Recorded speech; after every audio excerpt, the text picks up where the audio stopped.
Welcome to Be Continued. We're your host. I'm Christian. I'm Caleb. And I'm Riley. And in this episode, we're going to be going over our baseball offseason takeaways. Me and Riley are Phillies fans, so we had a great 2022 season.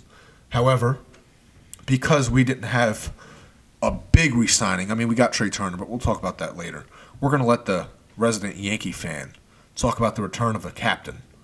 The first captain since Jeter, Mr. Aaron Judge. The Yankees needed to do it, but honestly, I wouldn't have been that disappointed if they lost him, as long as they replaced him with somebody that was good, because in the postseason he just has not shown up. Never will. And what the Yankees need to get back to is, if you don't succeed in the postseason, you did not have a successful season. That's what the Yankees have always been, and in recent years they've kind of made excuses for themselves, especially their owner, who is George Steinbrenner's son. Like, George was like win or failure. He's the one that started that, and Jeter definitely carried that out. Like, I remember listening to an interview with Jeter after the Yankees had won the division for like 10 straight years or whatever. They had a long stretch, and then they won the wild card, and they're like, we're talking about, why aren't you celebrating? And Jeter's like, because we just won a wild card, like that we didn't even win the division.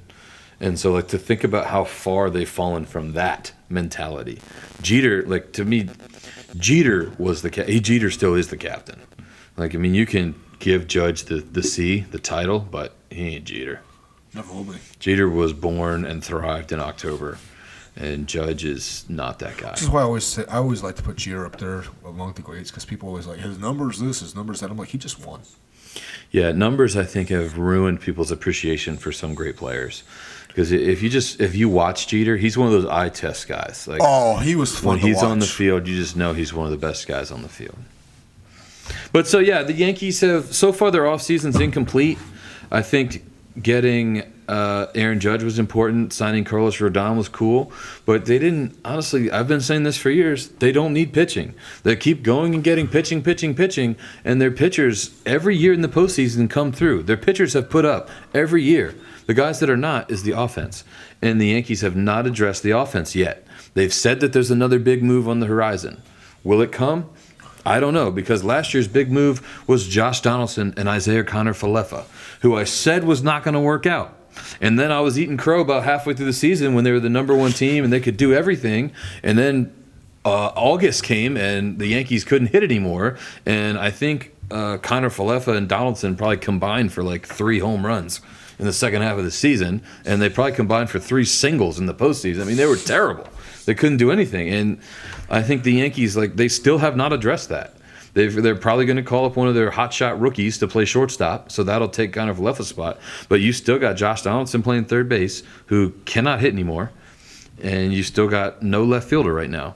So what are you going to do? Caleb, I just got to say this. As much as you guys could do it in the offseason, get as many players as you want, I will still consider your guys as an offseason a failure for 2 reasons. Your manager's still there, and that GM's still there. As long as those two are together and controlling the Yankees, you guys will not be in the World Series or even close. Yeah, I think the thing with Aaron Boone is, the reason that he's not getting fired when these things happen is because idiot. It's because he's following orders. He's doing what he's told. They wanted a figurehead. They wanted somebody that would go out and do what they asked him to do. Run out the lineup they asked him to run out. Bring in the pitchers to face these hitters at this time. And he's following the script. That's what Aaron Boone's doing. If you let Aaron Boone just be a baseball guy and do what he wants to do, I bet he would do a phenomenal job. But you're just not going to see it because Brian Cashman has too much control. And if it's not Brian Cashman, it's the people under him. It's the people in that front office that are their stats guys. Like, a lot of teams are analytically driven. Why are they better than the Yankees at it? Why are they better than you, and why are you not making changes? Because year in and year out, the Astros are just destroying. And my biggest thing about the Yankees offseason, they haven't closed the gap between the Astros. When the Yankees played the Astros, they looked like they didn't belong on the same field with them. The Astros were a significantly better team, and like it looked like you never looked at that game and thought, "Oh, the Yankees are going to win." They had that one moment, like at the beginning of Nestor Cortez's start in Yankee Stadium. I think it was Game 3, when the Yankees went up like 3-0 or something, and then Cortez gave up like 3 runs in the second inning because he was pitching hurt, and then that was it. Like that was when I knew, like, okay, this thing is over. And then it was never close again after that. So they got embarrassed by Houston, and they haven't closed the gap. In fact, Houston got better. They added Jose Abreu, who can just flat out hit. Now he's getting old, and he's not a great fielder. Probably. He's not a great fielder. Gurriel was a great fielder, and I think Gurriel was a really good clutch player. So, like, I'm not sad to see him leave. But, I mean, right now the Yankees still have work to do. The one thing I can say is that in watching them in playoffs, like, everybody's so hyped when Judge broke the record, and everybody was so excited, and he's this and that. But then you watch him go into playoffs, and then he was 0-3 almost every game they played.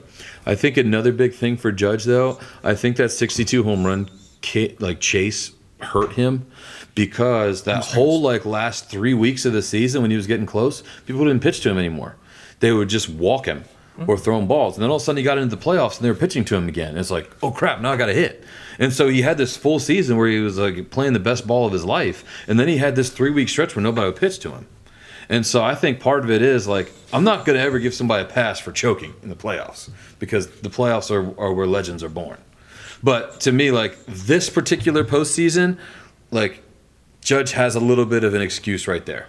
Like, he didn't see people coming at him for like 3 weeks, and then all of a sudden those guys were going after him. They weren't avoiding him. They weren't pitching around, and they were like, we're going to get you out. Yeah. And they did. And so I wish he'd hit 50 home runs instead of 62. Like, I wish he never had that race where he was getting close to the historical number, which is not even really. It's the American League record. But sure, I think he wanted that record for the one mere fact that could have maybe added some dollars onto his contract. Yeah. And it took that to take the MVP away from the all-time stat patter, Ohtani. Shohei Ohtani. And yes, Aaron Judge is still better than Ohtani. Jeez. I didn't hear anything from Ohtani this season. Ohtani is going to get a $500 million contract. You heard it here from first. the Angels. He's going to get $500 million. He's going to do the same thing as Mike Trout. I think it's going to come from either the Dodgers or the Mets. I can see the Padres trying. I can see the Padres trying. Padres need pitchers, but I mean, unless they go ahead and sign Trevor Bauer, who just got reinstated well, he's not released this yet. Past week. He's still on the Dodgers for now. I thought they had 2 weeks to do something about it. Well, it doesn't. I mean, he's on their salary no matter what. Like, he's on their luxury tax. And the Dodgers are keeping. I would, if I was. If I was the Dodgers, I would keep him too. I think they'd be dumb to get rid of him. Yeah, like, you've already got to pay him $30 million. He's one of the hardest working pitchers I've ever seen in the league. Yeah, you've already got to pay him $30 million, and like, there's no way around that. You're not getting out of it. So. Yeah. Also, it's not like he's going to come in rusty. Like, he's still been pitching because he does YouTube, he does stuff like that. He's still been pitching. But practice pitching is way different than pitching in game. Obviously. Like, that's what's going. But to me, pitching like that it's going to be easier for him to come back and pitch. Yeah, he's still going to be than it would have been for a hitter. He's not going to come back in take 2 years off and come back and hit. Yeah. Like, you're still bottom line. You're still throwing. Like, you're throwing the baseball, and you can throw the baseball on a mound no matter what. Like, it's not going to be the same as like in the pressure cooker, right? With 50,000 fans cheering and booing or whatever, but like, I think he's going to be just fine. Do you think he's going to get booed? I think probably. I think it'll take him a couple weeks to warm back up to like. Well, people hated him anyway. Oh, people hated him all the way up until. I've always liked him. The reason he's my favorite pitcher. MLB was allowed to do what they did to him was because people hate him. Oh yeah. Because he's not like if Justin Verlander was accused of the same thing, nobody would have cared. Yeah. I mean, like, they might have made a big deal about it for a week or two, but then it'd be like, oh, he was found not guilty, blah blah blah blah. I mean, even in college, he was bullied for his Justin workout routines. I think Kate Upton at home. So and now, let's move on to these Mets, these frauds. I saw a thing. ESPN has them as the #1 ranked team in baseball. They're the #1 ranked team every year, and they do nothing. They not learn their lesson? Just recently. Last year, I thought they would realize, hey, the Scherzer contract might have been a little mistake. They did the exact same thing with Verlander. You're going to sign an old pitcher who only plays what? They only end up playing, 33, 36 games a season? If they're healthy, and he's older, they're not going to stay healthy all 36, 38 games that you need them.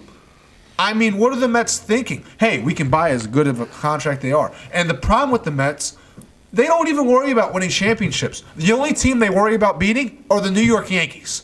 That's all they care about. Hey, Mets, do you want to beat the Yankees in a meaningful game? Make the World Series and make us all pay attention. Nobody cares about a little regular season game versus the New York Yankees. This is why when you guys play the Yankees, it's like the Yankees don't care. Because, newsflash, no one cares about the Mets. Never have, never will. You know what the Mets have in common with the Jets? No one cares. Never have, never will. You know why? They don't win. They're the little brother. Know what they are, actually? They're the big brother that's not as good as the little brother. I was thinking about this. Like you know how like you have an older brother that's like good at something, and then this younger brother is just better than him and just overshadows him? That's the Yankees and the Mets. Like, I feel like the Mets kind of are the big brother because they're like now they're spending more money. Like they're what the Yankees were without the championships. Like they're spending all this money and they've got nothing to show for it so far. And I don't think they're not a sure thing now. Even if they do end up signing Correa, which is not a sure thing because now he's got more issues in his physical. He does not make them a sure thing. And don't compare like the left side of their infield. Don't even mention Jeter and A-Rod. Neither one of those dudes are anywhere near A-Rod Or never will. or Jeter. Yep. Like. No, don't even bring it up. They're not even comparable. The only way they're comparable is in salary, because they're making more money. And then they want to come out and they don't even think the Phillies are a good team. Hey, we were just in the World Series. Yeah, we squeaked into the playoffs. We made it to the dance. We have arguably the best player in the National League. Bryce Harper, didn't you just say legends are made in the playoffs? Bryce Harper just solidified his legacy as an all-time Philly. What he just did in that postseason was one of the greatest runs I've ever seen by a Phillies player. And then they replaced Gene Segura at the shortstop, unless they moved him to second base. He's been second base for what? Because they had Scott. If I'm the Phillies, they need to keep Segura. I love Segura. I'd bring him back. He's a great hitter when he's a clutch hitter. And let Stott and Baum fight out like third base. Yes. Or DH Segura or figure it out. You got to keep Segura. They've been DHing Bryce Harper though because they don't want him in the field. Well, that's because he had the injury. Yeah. And he won't be back till mid-July. They say May, but usually I'm going to say mid-July. I think July is a more reasonable timeline for him. Yeah. And the Never Phillies, know Tommy John. Just don't rush him back. Don't rush him back. They don't You need got to that rush dude him for back. a long time. I think the pressure's on the Phillies, though, honestly, right now, because It's our championship window. and I don't think Harper's going to age well. He's got a very violent swing. Like he's not going to age that well. No. And I don't think Trey Turner's going to age well. He's got like the profile of he's a high average, high speed guy that plays good defense. Those guys don't age well. Historically, like they're terrible by the time they're 34. So like you need to win in these next few years, and I think they've got a good shot. And then I was looking at the numbers because we were having this conversation yesterday. I think if we want to get the most out of Nick Castellanos, I think we need to get him to the DH at some point. Because his hitting numbers when he was DH were a lot better than when he was actually playing in the field. And I think because all he had to worry about was just hitting. I think his hitting average when he was a DH was up near the 340, 330 mark. When he was in the field, it came down to about 270, 265. I mean, that's not bad, but 330, 340, I mean, that's really elite. He's the opposite of Stanton.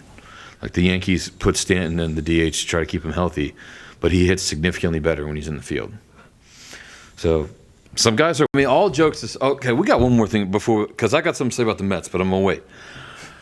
The Braves just locked up Murphy to a long-term deal. Why are all of these guys taking below-market contracts to stay with the Braves?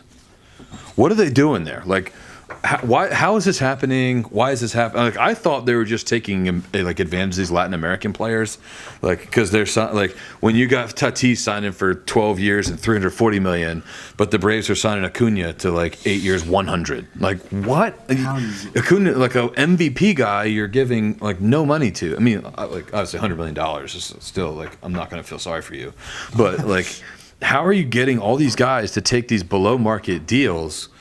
And like they did it again with Murphy. Like Murphy signed a 6-year deal, but honestly, like with Murphy, he's just universally regarded as like one of the best catchers in the game. His numbers are not very good. Nope. Like he's not a good hitter.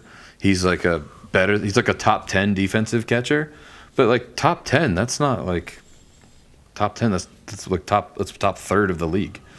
And if you're not hitting that well, like he's got 46 home runs over the last 4 years. So that's like 10 to 12 a year.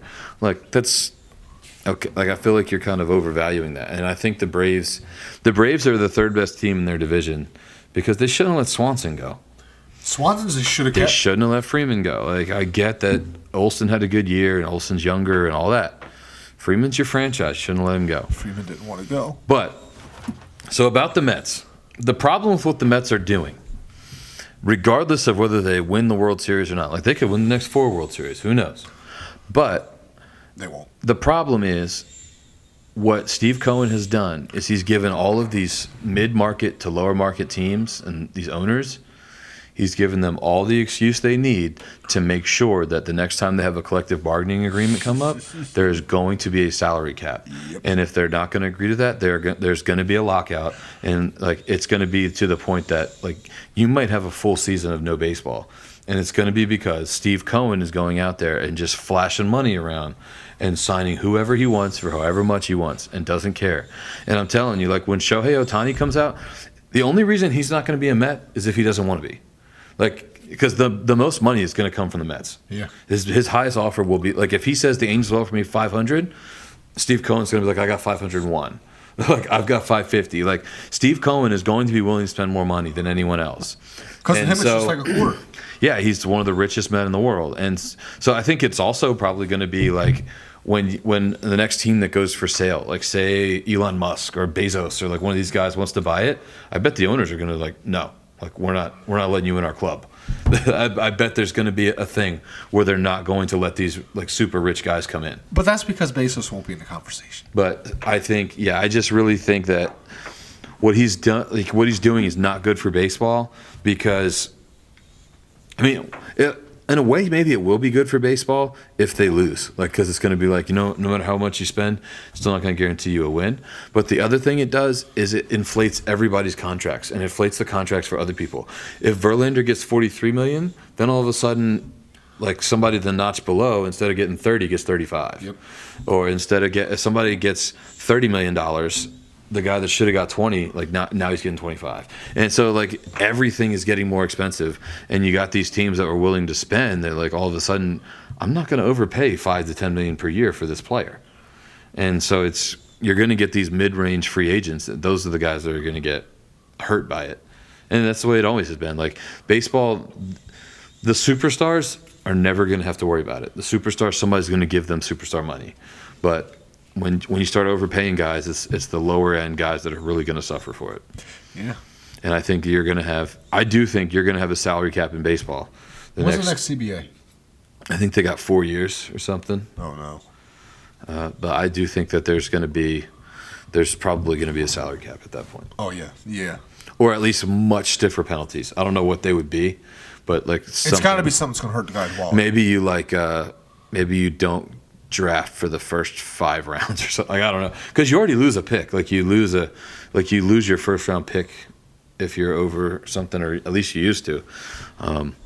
But it's obviously not a deterrent. And then you get fined. But Yeah, you got to pay the luxury tax bill. Oh yeah. The Mets luxury tax bill is more than 10 teams' salaries. are the Orioles one of this team? Yes. The Orioles, who came into the offseason saying, We're we're going gonna to spend pay." money. We're going to open the wallets. We're ready to compete. No, you're not. You don't want to spend. Nobody's. There have been plenty of guys out there. They didn't want to spend. Hey, but you know what? Dave Dombrowski, he spent money for our Phillies. Yeah. He did. And you know what? I can't thank him enough. But you know what? You were talking about catchers. And this past season, maybe remember, you know what was the big reason we were in the World Series also? We got signed JT Realmuto. They've got the best catcher in the game. It's not even close. Nope, not at this point. Rushman's going to be up there soon. Gary Sanchez will make a comeback. But what's interesting about Real Muto is like he's such a great athlete that he's like I'm curious to see how he ages, because typically catcher's not a position that ages well, but he's a really good athlete. He's not a huge dude. Typically, like a lot of those guys that are like 6'4", and like if you're super tall, you don't usually last as a catcher. To me, I don't know what it is. There's something, but I just feel he's going to retire early. There's something about his personality. I just think he's going to retire.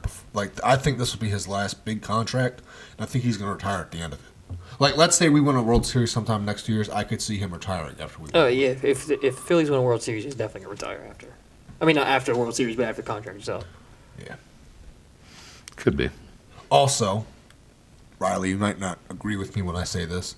I don't think Kyle Schwarber is going to have as good of a year next year as he did this year. I don't think so I'm either. actually going to say he's going to have a huge regression. I mean, you're not I don't going too far out on a limb to say that he's not going to have. Well, I'm not saying a career year again. I don't mean like that. I'm saying he's going to be like middle of the pack player. I don't think he's going to be middle of the pack, but I think maybe he might because the team that they're making right now is decent. You got Nick Castellanos, you got Bryce Harper, you got Gene Segura, you got Trey Turner, you got Kyle Schwarber. Like, I just want the Phillies to get Schwarber out of the leadoff spot. And I was getting ready to say that. I don't think he should be leading off at all. But the problem bat him is in the middle of the he's order. not a great when he's outside leadoff. One, he doesn't hit as many home runs, and two, you put Trey Turner there at leadoff, right? That's what I was thinking they were going to do. And that's what I think you should do. But the problem with Schwarber is He doesn't fit anywhere else. He You got Bryce Harper at 3, or you got Nick Castellanos at 3. You got Bryce Harper at 4. He doesn't fit. Kyle Schwarber doesn't fit at number 2. If Castellanos is batting 3 at the beginning of the season, I'm going to lose it.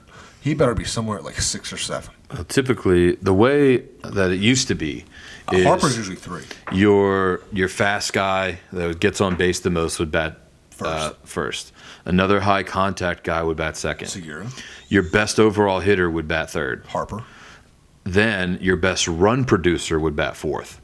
Not necessarily your best like power hitter, but your best run producer. So the guy that's going to get runs in. Number 5 was typically like number 5 and 6. That's where you're going to find your big time power guys. I think what would be so what the Phillies could do is you could go Trey Turner and then you could go either. If you bring Segura back, you put Segura there. If you bring Segura back, you could go there. You've also got Realmuto, who's a good hitter. I mean, in a perfect world, I would say Castellanos could hit there. Like if he was back in the 320 batting Reds version of Castellanos, he'd be a nice fit. Then you could bat Harper third, Hoskins fourth, and Schwarber fifth. And then after that, it's just fill in whoever's not. Well, the other thing with Schwarber is he was batting what this year? Was it like 240? I think he was under 220. Like 210. But for most of the year, he was under 200. So that he did get hot. But then you got to remember this: he hit 45 home runs. Let's say he was number 2. He was number 2 in home runs, right behind Aaron Judge. Because I'm going to guess he's going to probably divide that in 2. Like So let's say that. run gap. So because his career average is way beneath that, right? Yeah. He's usually around. He's also struggled to stay healthy for full seasons, so it's hard to really. If he can stay healthy, I think if he can stay healthy and he can figure out how to bat a number 5. He's also never been a power hitter like that, though. He was a very good hitter, like an all-around hitter. And then this year, he just kind of sold out and was home run or nothing.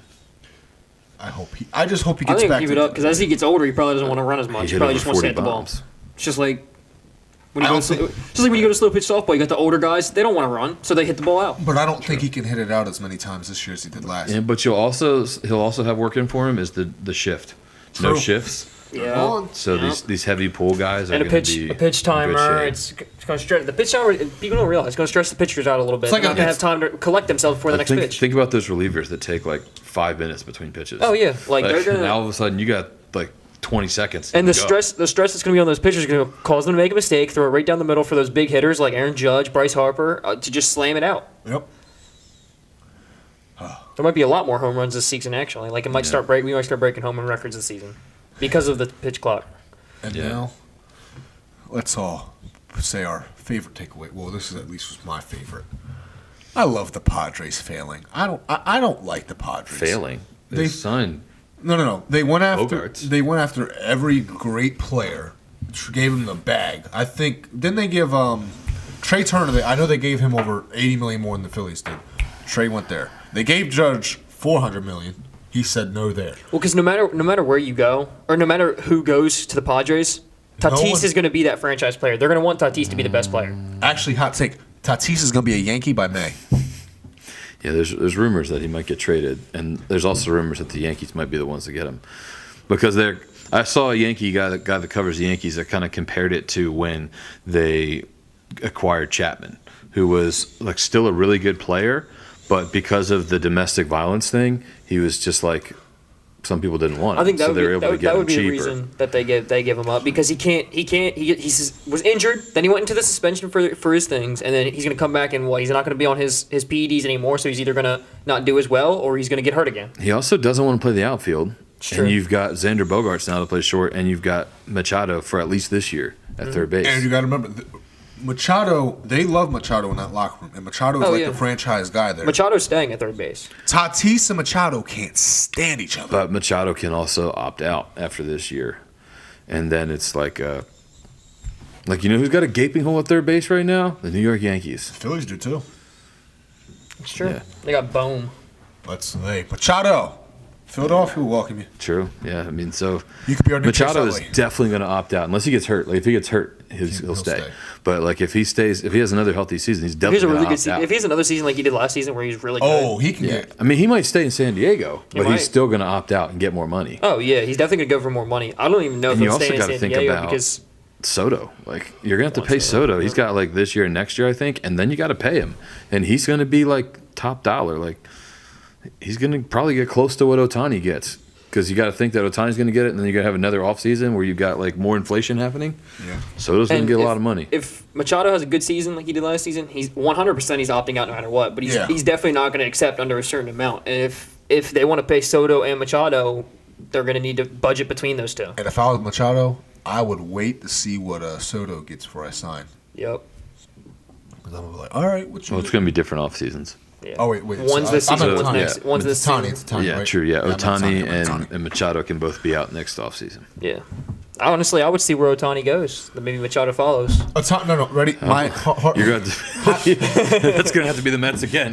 hot take. It's like $1 Ohtani's billion going to go offseason. somewhere where they have no chance at the playoffs. No, I think Angels? he's gonna go to the Dodgers. That's my honest pick. Is I think he's gonna go to the I think he Dodgers. stays with the Angels. I think he likes West Coast. He wants to play meaningful baseball. He Said has who? said that. His people have said that he is not happy with the Angels, that they have not done enough to be competitive, Oh, to win games. I can agree with that. They're just His camp has said that. He hasn't, but like they have the two best players known in MLB. They got Mike Trout and they got Shohei Ohtani. but Mike Trout's always injured now. But you know what bothers me, man? Like this offseason they've signed mediocre guys. Like It looks like they're just filling the area around to make it look Yeah. like they have a good team, but then I wish the Angels would have done Mike Trout what the Padres. I mean, not the what the Nationals did for Soto, what the Orioles did for Machado. We know you love it here, man, but you know what? You're not going to win anything. Well, the Orioles messed up with Machado. They held him too long, and they got nothing for him. Yeah. They got like 5 guys, and they also took quantity over quality. Instead of getting like, say the Yankees offered their top guy but nobody else, the Dodgers offered 5 mediocre guys. So they're we'll take the 5.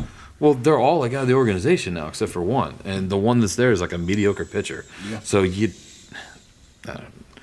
don't get value. I think if you're going to make a trade for prospects and you're trading a star, you're going to lose the deal. Yeah. Like there are exceptions. Obviously. you should never trade a star for prospects because you never know where the prospects are going. In any sport, in basketball, you're not going to trade LeBron for like. Unless it's like Victor Wembanyama, I was you're not gonna going to say, I was trade. like, Victor You're not going to trade Wembanyama, LeBron like- for a pick. Like you're not going to trade LeBron for like the number 1 pick or the number 2 pick. Like you're going to keep LeBron and you're going to try and like kind of get a Yeah. mediocre guy that can fill right next to him, or and then LeBron can train and make him good. You know, what I mean? Like you don't want to trade big people for small people that you Unless- have no clue where they're going. Unless you're really looking to restart. Like, Oh, yeah. If you've got if Juan Soto's my only good player, yeah, I'm going to trade him because like I need to restart here, and I don't need to restart by having $500 million on my payroll for Juan Soto. Yeah. Yeah. But also, they can still re-sign Juan Soto, the Nationals. When Juan Soto's a free agent, he can go back, and they've got all these guys that they just traded for. So, like. Are you thinking of long-term rebuilding? Could be. But for the most part, like when teams trade a bunch of prospects, maybe like one of the 5 is going to be any good. Yeah. So I don't know. I The just Phillies have had like wouldn't wanna 5 trade. top 5 picks in the last 5 years, and only one of them is decent. I mean, you go back and look through any draft in any sport. Most of the time, the top 15 picks, there's only 2 or 3 people that come out of it. Yeah.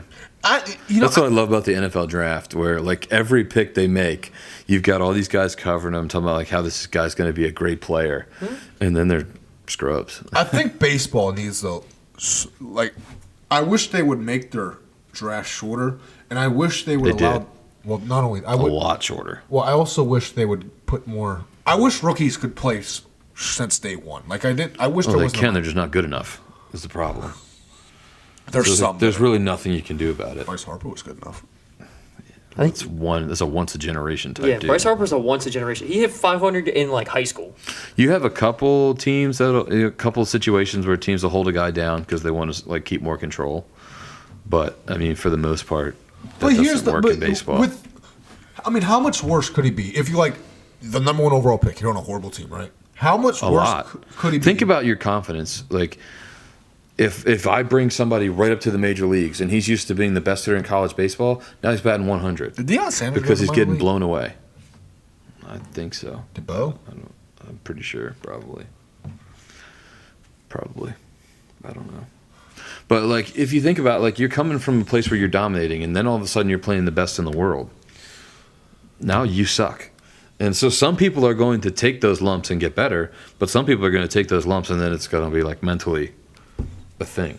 Oh. Yeah, that's what the big difference. That's why the big difference is between college players and professional players is when you come into that draft, like you're amazing in college, so you get drafted number one. But this is also why the youth of America doesn't follow baseball as much as they do the other sports, because there's not someone there that they can really relate to. Like when you have the NBA and the NFL, they get these kids that they've been watching since they were like in 8th grade, and they're coming to the NBA. They're like, oh, hey, remember him when he was at AAU? You're not seeing that with baseball.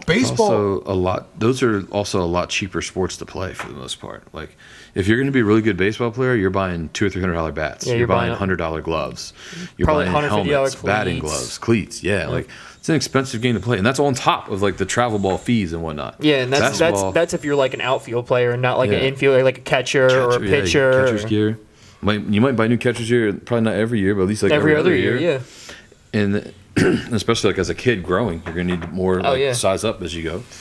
When basketball, you need a ball, you need shoes. And then like football, you need cleats. Football, you need cleats. And gloves. Then usually the team's gonna provide the rest of the stuff. Yeah, unless you're doing some sort of like travel or Pee Wee or something like that where you gotta buy your own stuff. Yeah, those are cheaper sports to play, and also baseball requires a lot more patience. And we have a society that does not have that. Like, there's a reason. You've got to sit through it's a 3-hour game to watch 9 innings of baseball. I mean, maybe not now. Maybe not now. Yeah, hopefully the rule changes help. There's a reason Deion Sanders said the hardest sport to play is baseball. I mean, in his words, I'm paraphrasing word for word for what he said.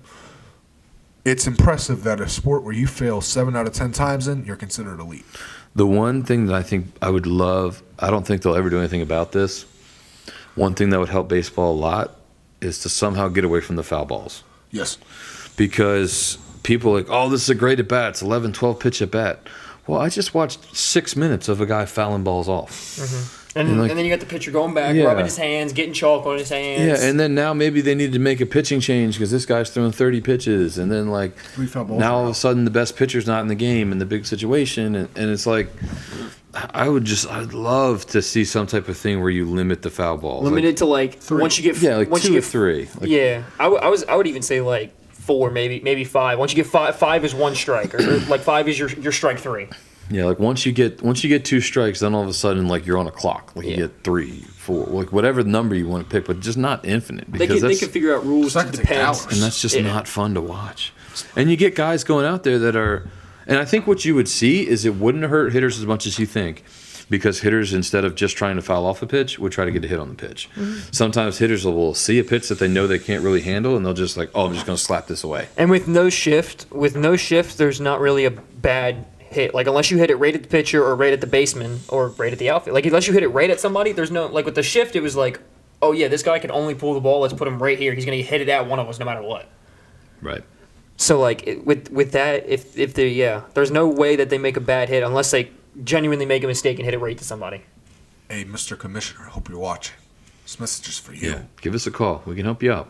Got some ideas over here. Mostly this guy. It's for every sport, to be honest with you. True. All right. Anyway. Those are our baseball takeaways. Yeah. Yankees still got work to do. Thank you for watching. Please like and subscribe. And until next time, To be continued.